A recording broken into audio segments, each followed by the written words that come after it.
Bismillahirrahmanirrahim. Assalamu alaikum wa rahmatullahi wa barakatuh.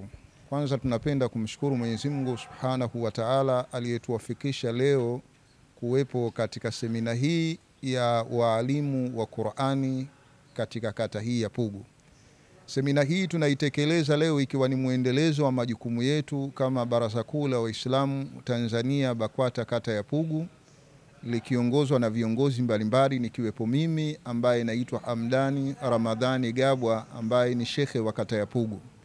Semina yetu hii inalenga kuwapa walimu njia mbalimbali za ufundishaji wa Qur'ani, lakini pia njia za uhifadhishaji wa Qur'ani, lakini zikilenga hasa lengo lililokuwa kuu kuwajengea uzoefu walimu, kuboresha namna ya ufundishaji wao, lakini pia tunalo lengo la kuwajengea umoja wao, ushirikiano wao na upendo kati yao.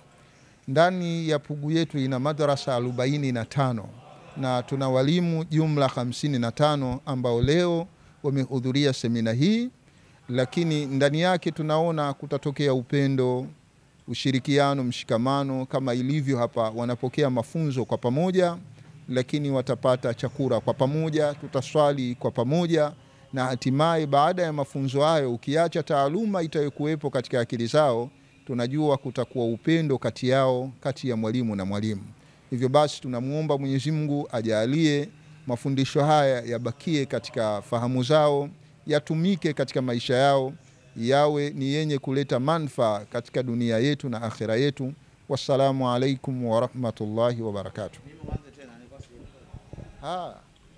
Si kama uongozi wa kata tayari umeshaandaa ziara ambayo tayari isharatibiwa ya mwaka mzima, na inaandaliwa na kila mwalimu akiwaandaa wazazi, na tukifika kama viongozi kutoa elimu na taaluma ya umuhimu wa mwalimu na namna ya kuishi naye.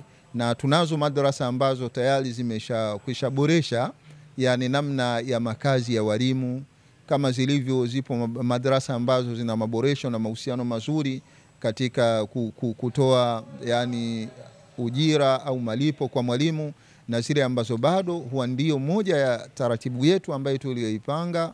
Tuna mzunguko wa kata nzima kwa ratiba iliyoratibiwa katika kila madrasa ili kumfikia kila mwalimu na kuwafikia wazazi wa mwalimu, kukaa nao katika kuweza kuboresha mahusiano yao na kuboresha utendaji wake kazi mwalimu katika huduma mbalimbali za kibinadamu.